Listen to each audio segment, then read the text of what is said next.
Welcome to the Scenario Podcast, your guide to mental health and well-being.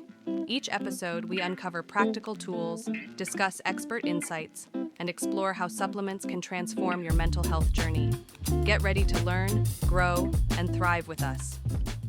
Welcome to the Deep Dive. Our job here is always to take some complex source material, all the research, the notes, the deep data, and really boil it down into knowledge you can use. Today, we're undertaking, I think, a really crucial dive. We're looking into the modern mental landscape, specifically focusing on guided meditation. Is it a scientifically validated, genuinely accessible tool for managing anxiety? Okay, so let's unpack this right away. When you look at the landscape our sources paint, it's pretty clear why anxiety feels like, well, the default setting for so many people now. It's this relentless feedback loop, right? We're juggling crushing work deadlines, real financial pressures, health worries, and this is critical, that constant digital noise. Every buzz, every notification just keeps the system permanently on high alert. Yeah, and that constant alert state isn't just, mental chatter floating around. It actually manifests physically. You feel it, right? Maybe it's tension across your shoulders, shallow breathing, or that awful familiar racing heart. Our sources frame this as a pretty fundamental challenge. We are biologically wired for, short bursts of danger, think saber-toothed tiger, but modern life, it delivers this chronic, low-grade stress instead. And this is precisely where guided meditation, let's call it GM, potentially offers a structural solution. So GM is defined as a structured practice where you follow audio narration. Its brilliance really lies in supporting the anxious mind, because let's face it, the anxious mind tends to be highly resistant to just sitting still. Traditional meditation can feel really intimidating. GM provides that external anchor, those step-by-step instructions that keep you engaged. It helps prevent that immediate sense of, oh, I can't do this, that turns beginners away. Right. So our mission for you today is really to cut through some of the wellness cliches you might hear. We want to extract the solid scientific backing, detail the practical steps for actually doing it, and list specific high-quality resources you can tap into, like right now. Think of this as your shortcut to understanding how to weave a reliable source of calm into what feels like a pretty chaotic routine for most of us. Okay, let's start with the immediate payoff. That's the hook for most people, isn't it? Absolutely. The sources were really unanimous on this. Even one short, say, 10-minute GM session can provide genuine, measurable, immediate relief. You don't have to wait weeks. It helps downshift those racing thoughts. It interrupts the worry cycle. And often you can feel a distinct easing of physical tension almost instantly. That's the short-term state change. Yeah, that immediate effect is powerful. But what's really fascinating here, I think, is the long-term impact that builds on that. So if the short term is about changing your emotional state in the moment, well, the sustained practice focuses on changing your emotional trait, your baseline. Regular guided practice actually improves your emotional regulation skills and makes you more resilient. So you don't just handle the stressor better when it hits. Over time, you find the frequency and the intensity of severe anxiety episodes are significantly reduced. We're talking months of consistent use, but it happens. Okay, so let's dig into the mechanism a bit. For the skeptical listener, how exactly does sitting still and listening to a voice break that awful what-if spiral? What did the sources say about the psychological nuts and bolts? It's fundamentally about reorienting your attention. See, anxiety is usually rooted in the future, predicting disaster, playing out worst-case scenarios. Guided meditation forces an interruption. It directs your attention to something concrete, right here, right now. Could be the sound of the guide's voice, the sensation of your breath, maybe just the feeling of your feet on the floor. That anchoring prevents the mind from just automatically spiraling down those usual pathways of anxious thinking. And every single time you notice your mind has wandered off, which it will, that's normal, and you gently bring it back to the guide's voice. That's actually a specific psychological exercise. You're training your attention control. Okay. And this attention control, it has direct biological consequences too, right? This isn't just thinking differently, it's changing physiology. Precisely. It's a deep neurobiological shift. GM works to actively engage the parasympathetic nervous system that's your rest and digest system. It consciously overrides the sympathetic system, the fight-or-flight response that anxiety keeps chronically activated. We're talking about physiological effects you can actually measure. Lowering the production of stress hormones like cortisol, slowing your heart rate down, promoting vascular relaxation, things like that. It's literally teaching your nervous system, hey, it's safe right now, regardless of what your overflowing inbox might be screaming at you. Okay, here's where we move past just anecdotal reports and into the hard data. The literature was surprisingly strong on this. Guided meditation isn't just a popular trend. Systematic reviews, clinical trials, they strongly support its effectiveness in reducing anxiety symptoms compared to control groups, people getting standard care or even a placebo.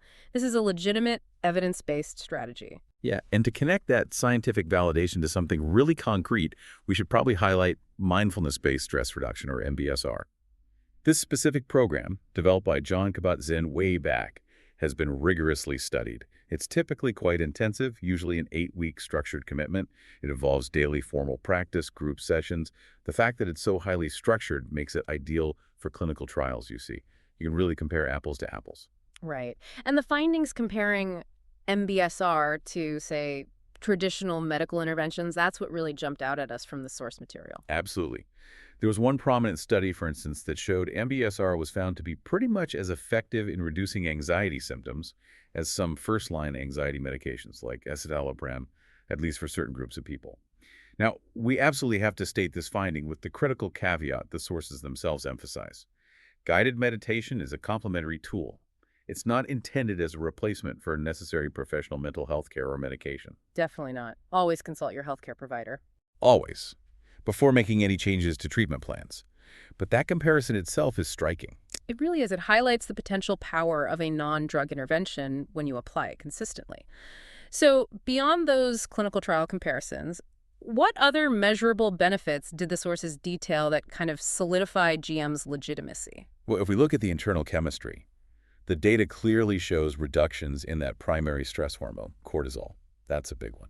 We also see evidence of lower inflammation markers circulating in the body, which points to broader systemic health benefits beyond just anxiety. And of course, huge improvements in related areas like sleep quality and overall mood stability, which, creates a positive feedback loop. How so? Better sleep means less baseline stress, which makes meditation easier, which leads to even better sleep, and so on. It builds on itself. Okay, so if the science is robust, the next hurdle for anyone listening is actually doing it, implementation. Moving into the practical realm, one of the biggest advantages GM has is just how easy it is to access. Almost zero friction, as our notes called it. If you have a smartphone or a computer, you basically have instant access to high-quality guided sessions. You don't need a special cushion or a trip to a retreat center to just start. Let's talk specific tools, because the sheer number of resources out there can feel a bit overwhelming. First up, the structured apps. We've got things like Headspace and Calm. These are really excellent, particularly if you like structure. They offer clearly defined, often progressive programs, maybe with themes like managing fear or specific sleep stories. They're designed for adherence too, with reminders and tracking features to help build that consistency. Great if you like a clear path laid out. Right, they provide that scaffolding. Then you have apps like Insight Timer. This one operates on a slightly different model. While it does offer some guided courses, its real strength is its absolutely massive library, mostly free of individual meditations. These are submitted by thousands of different teachers from all sorts of backgrounds.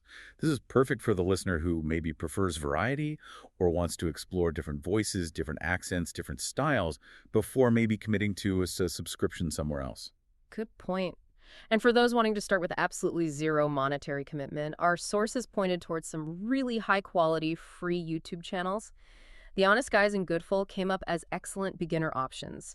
They often combine very soothing, professional narration with gentle background music or nature sounds that can really help, actually, especially for beginners, kind of cloak the silence that some people find jarring or even a bit intimidating when they first try to meditate.